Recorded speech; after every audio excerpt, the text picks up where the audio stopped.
So that we have the final speaker for the day, Ms. Christine. Thank you very much. Thank you so much for giving me the opportunity to speak here on this wonderful conference. Yes, I start with introducing myself. Just a second. Greetings, esteemed guests of the Texila e-conference. They say the future is virtual, and well, here I am, a digital ambassador of a visionary mind. Consider me a portal into a world of VR and AI pioneer. Don't be intimidated by my cutting-edge appearance. The human mind behind the avatar, she, has been at the forefront of these incredible technologies for nearly 30 years. You cannot remember, but when the virtual Marilyn Monroe strolling by Lake Geneva in 1998, she witnessed that, a glimpse of the future we now inhabit. Sure, some early ideas never made it quite to the market, but fast forward to November 30th, 2022, with the launch of ChatGPT, suddenly the future wasn't just a prediction, it was knocking on our door. This shift was especially exciting for her. Having never left the world of VR and animation, she instantly saw the powerful connection with AI. Since 2017, she's been a digital marketing trailblazer, running her own agency and wielding the latest content creation tools. She sees the amazing possibilities of AI, but also recognizes the challenges and potential pitfalls. Today, she's here to delve deep, not just into the thrilling opportunities, but why education and awareness are crucial as we navigate this journey together. Now, buckle up and get ready to dive in. Let's hear from the real storyteller, the one with the captivating voice. Christiane. Yes, thank you very much. Yes, that was really a very good introduction. Thank you very much. Thank you very much. This is as it should supposed to be. Today, it's all about how AI is changing our way of interaction. And as you could probably hear from my avatar, it's really, I'm very much deep into it. I'm very convinced that the AI revolution that started in November 2022 is changing our entire society. And it's changing everything. It's also changing the way how we learn, how we interact, and how we entertain. Nearly everything. So I want to start with a short, let's say, review. What is the rise of AI? What was the evolution? In short, it basically started in the early days in the 1950s with the so-called classical AI. That was an AI models that were able to learn something very simple, very specific, one task, and just learn this task. It's getting better and better within this specific task. Narrow AI, by the way, it started in 1990s. This is, I think, the most important or the most popular example for narrow AI are the algorithms that we have in social media. These are basically very primitive, but as we all know, nevertheless very powerful. They could be trained themselves. They could train, if we want users to be engaged on the platforms, so we show them different kind of content in order to keep them on the platforms. And that was working pretty well in some circumstances. Unfortunately, it was really working very, very good. But these are so-called narrow AI models. And what we get to know now is generative AI. This is what we are dealing with now. The start of ChatGPT was the release. And some experts say there have been, why we see now this incredible speed in how AI is evolving is related to the fact that we were doing 3 mistakes in a row. First, we connected the model to the internet. Second, we trained it to code. And third, we gave it the opportunity to train other models, to learn from each other, to learn from itself. And this is why we are having, what we are seeing now is this incredible learning curve of all these AI models. And the interesting question that is arising is, when do we have AGI? Means the general AGI means we have artificial general intelligence, means AI is in any case better than humans, in every case better than humans. This is also called the moment of singularity, means we have this touching point, and then for sure AI will rise above. And this moment is predicted to be somewhere between 2029. This was a suggestion from Sam Altman from OpenAI. He was saying it can happen within the next 5 years.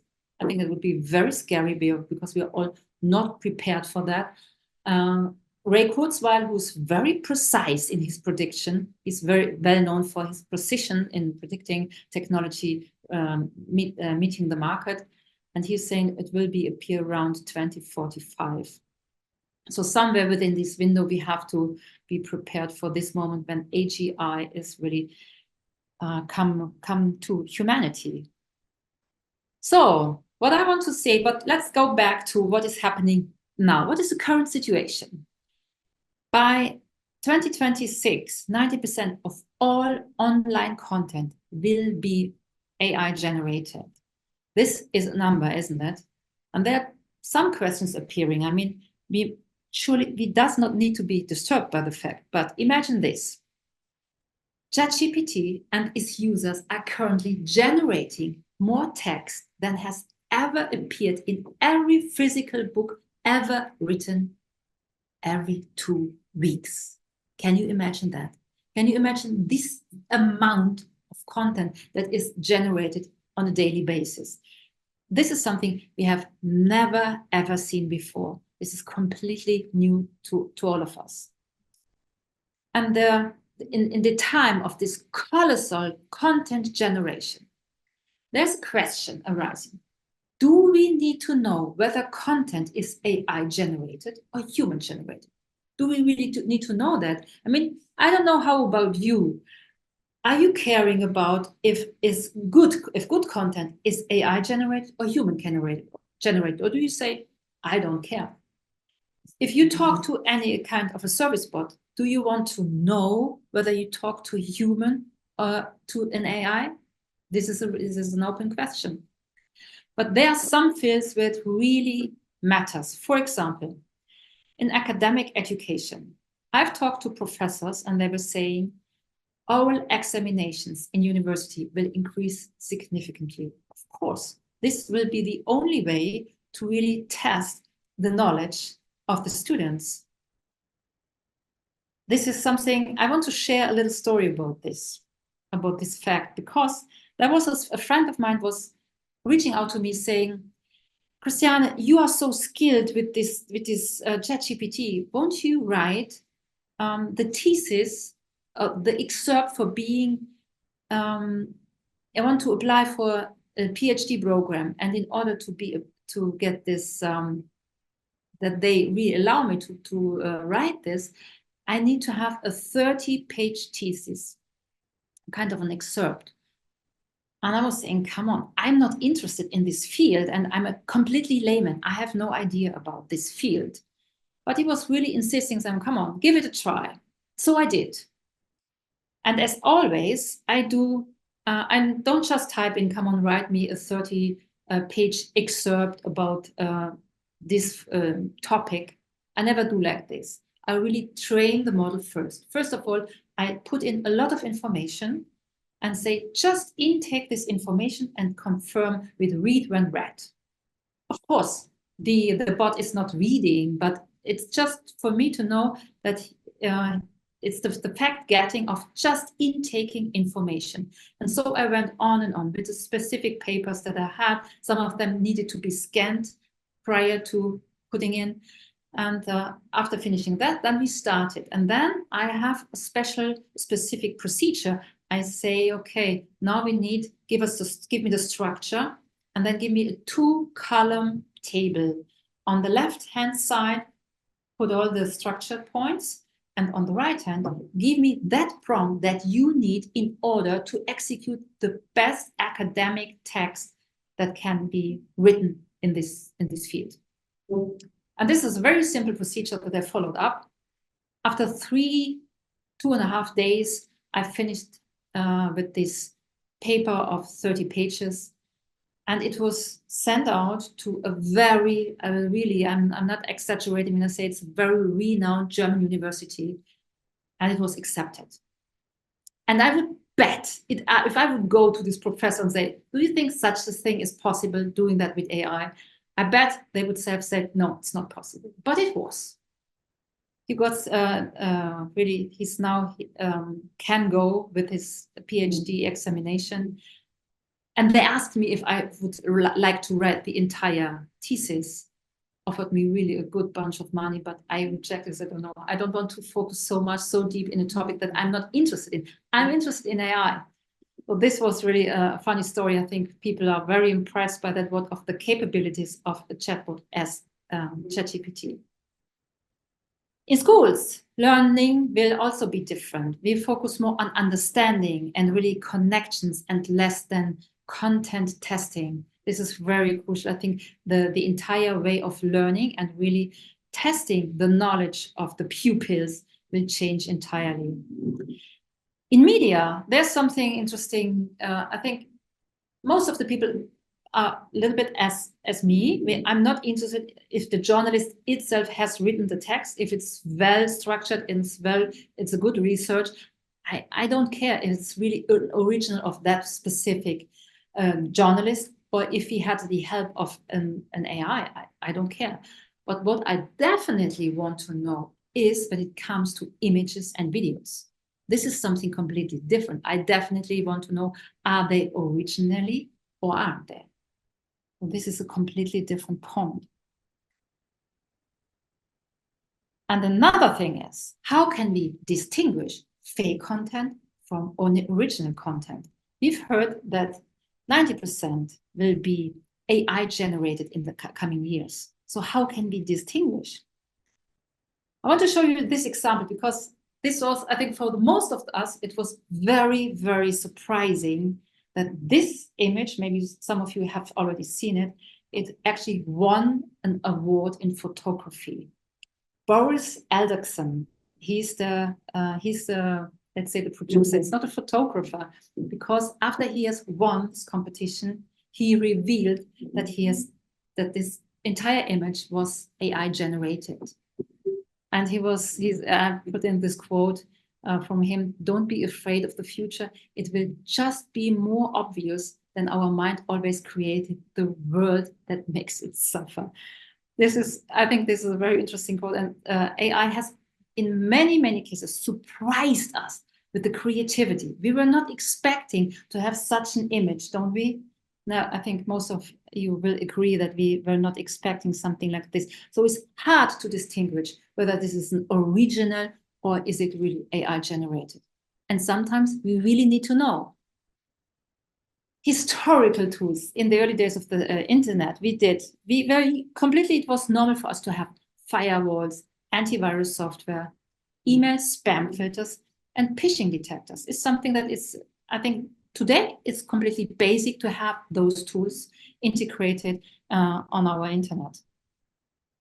In the same way, we need to have something now in the age of AI.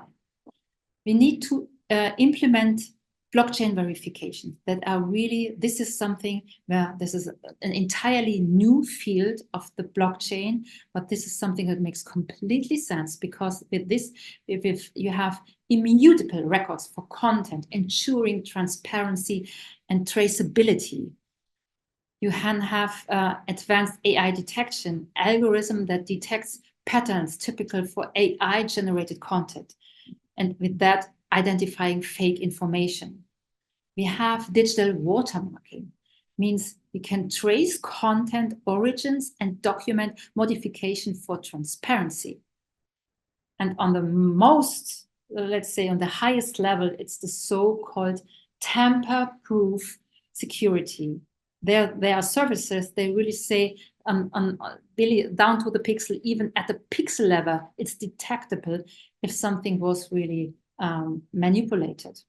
So all these tools, some of them can be really nothing less but nothing more than an add-on on your browser.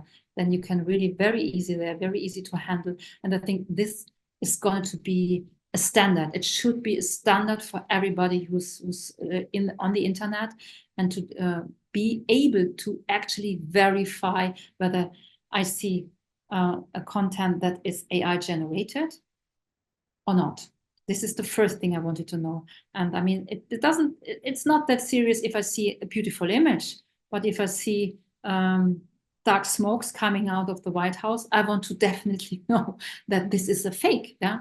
And in this day and age, heading to the US elections, I think this will be very, very important to know whether we have original content or we have generated and possibly fake content. So these are, let's say, the threats. And now I come to how AI is solving world's biggest problems. I have selected 3, and there's so big hope in solving global problems as climate change, as really providing education for every child on the planet, and providing really good healthcare. The list could go a little bit on, could be more. For example, energy generation is also a point where a lot of experts have big hope that we could now see it from completely through a different lens. And there's a lot of hope that we will find solutions for energy creation as well. Of course, education. I think some of you are familiar with the Khan Academy. This is something that they were really the pioneers with the programs, bringing education to every single child on the planet. And there are so beautiful examples where really success stories where people, girls, maybe in countries where they didn't have access to school, to education, and with that they had. So I think that most of the people, they are not aware that with everybody has in his iPhone really the collected wisdom of entire humanity.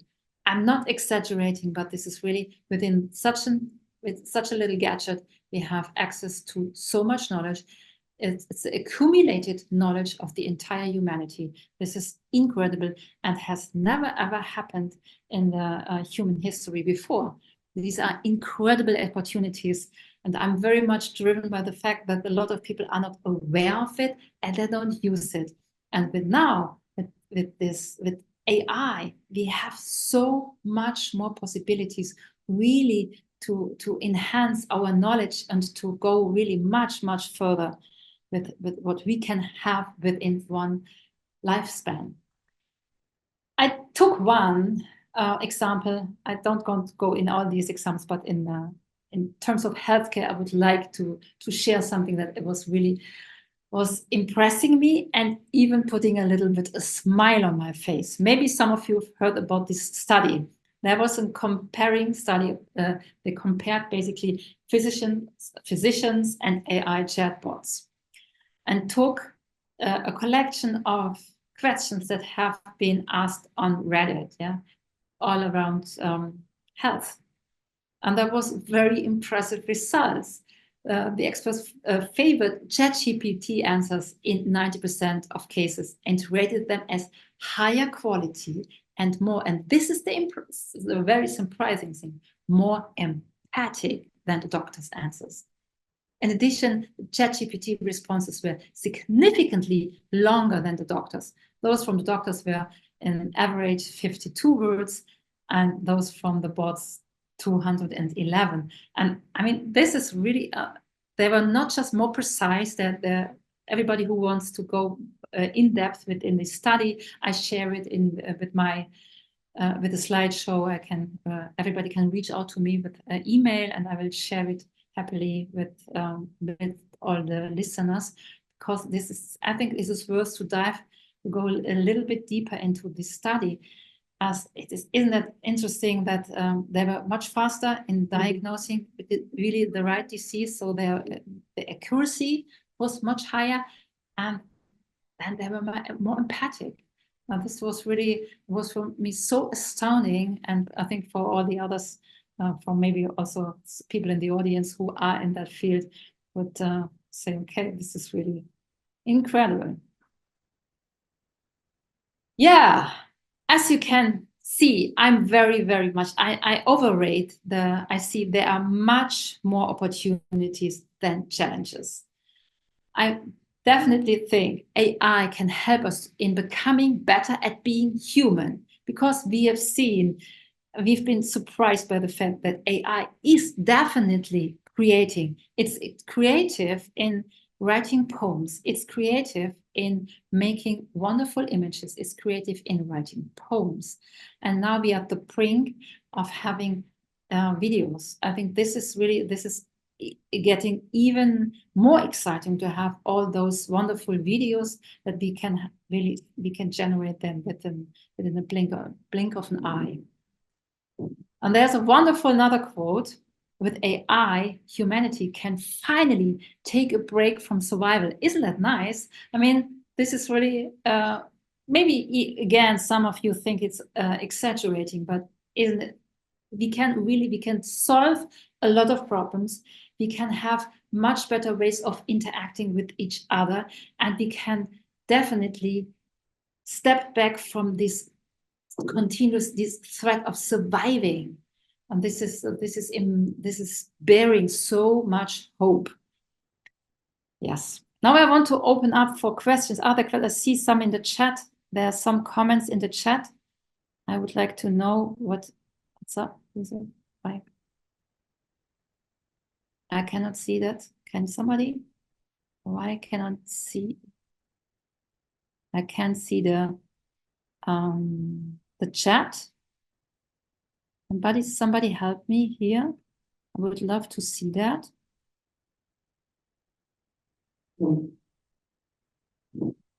Maybe people are asking something.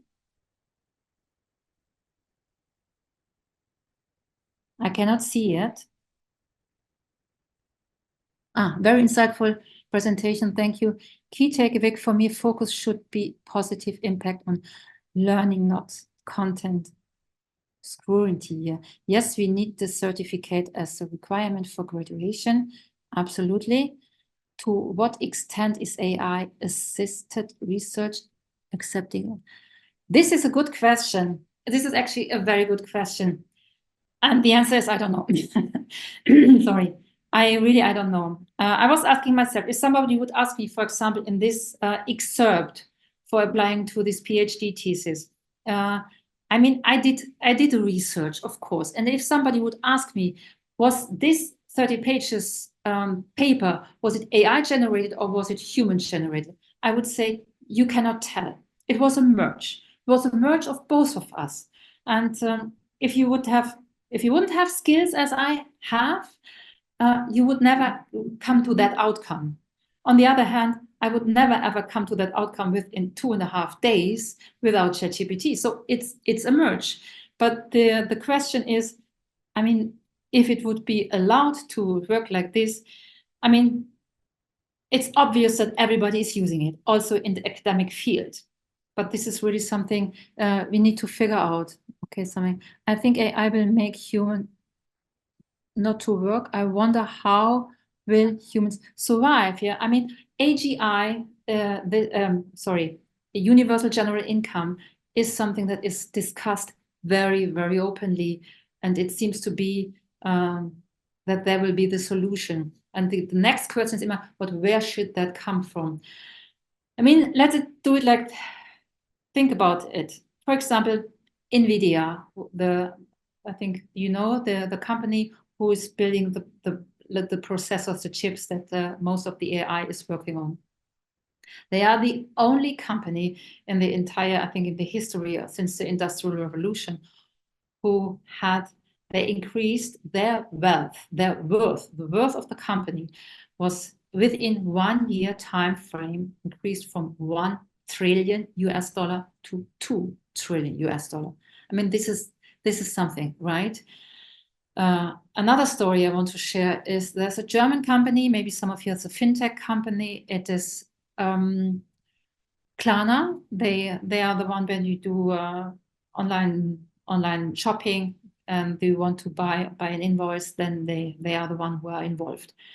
And the CEO of fintech, he was of this fintech company Klarna, he was saying, okay, I want to be the first guinea pig. Means he sent out, let's say, hired 700 people who were in the service center, 700 of them, and now they are replaced by a chatbot, a service chatbot. And this is giving us numbers. I mean, imagine he doesn't need to pay 700 wages every month, the amount of the money he's saving. So there will be incredibly wealth is generated on everybody who's using this. And this wealth has to be shared. And this is the question. This is the answer to the question. And I think all the those who are in the political field, all the responsibilities, they have to work on exactly this question. How can we manage that? This is really incredible, and this is a huge task, not for the nations. I think we will face this problem on the entire globe, all around the globe. Okay, this application number. I'm PhD candidate preparing for graduation. Whoa. At the end of this course, please provide me my certificate. Okay, it is required from me of my graduation. Please take note of this and okay. I think yes, that in this field, I mean, the universities, the entire academic field, they need to see what's going on. This is very important. They need to see what is going on, and I think it's not really a good workaround to say, okay, we don't accept any AI generated content whatsoever. It's kind of a writing assistant, and they are not that great in context, but they are very, very good in structure. And they were telling me, meanwhile, in this particular case, they found a ghostwriter to write. Actually, somebody will write this thesis. And they were reporting me that my excerpt is so well structured and has so much high value content that they're gonna, this is a kind of a blueprint for the entire thesis. And I was really flabbergasted by this. I need to put in my charger, otherwise we run out. That's a second. Okay. Yes, there are, I think this is something that a lot of people are interested in, huh? Seems so. So it's coming on. Okay. Somebody's sharing the mail. Yeah. But this is something, the universities, they cannot say simply, we don't use that. AI is great and going to be all over the place in future, but you think it can replace human emotions? No, it cannot. But this is another interesting question. Of course, it cannot replace human emotions. And I think this is, in my last slide, I say, it will help us to be better in being human, and it will take us really, we can step back and take a breathe a little bit, and then realize that we can finally have, we don't need so much to fight for survive. We can really have more possibilities to thrive and to really to focus on what it means to be human, isn't that? This is the thing, yeah, what it means to be human. A lot of people, the question that continuously arises in this field is, what is consciousness? Yeah? The question is, will AI someday be conscious? And the other question is, okay, but what exactly is it? We don't have a definition for this. And this is something that it occurs to me very interesting. Finally, we have the possibility to think more about what makes us human and what is that AI in no means ever can do. Why we are so special? What makes a human human? These are also interesting questions that I hope we will dive deeper into it. I agree. I will give you a luxury, will be more real human. Give us the luxury to be more real human. Yes, exactly. This is what I think. Isn't that a wonderful scenario that we say? We give us the luxury to be more human and less be stressed out by obtaining any tasks that are repetitive and boring, mundane, and so on and so forth. On health and not mixed of other disciplines. Why are the presentations we're focusing on health and not mixed of other disciplines? Okay, I picked up this because I think the audience is interested in this. You can pick any other field. There are so interesting revelations also in other fields. For example, health is wealth. Yeah, this is true. Health is wealth.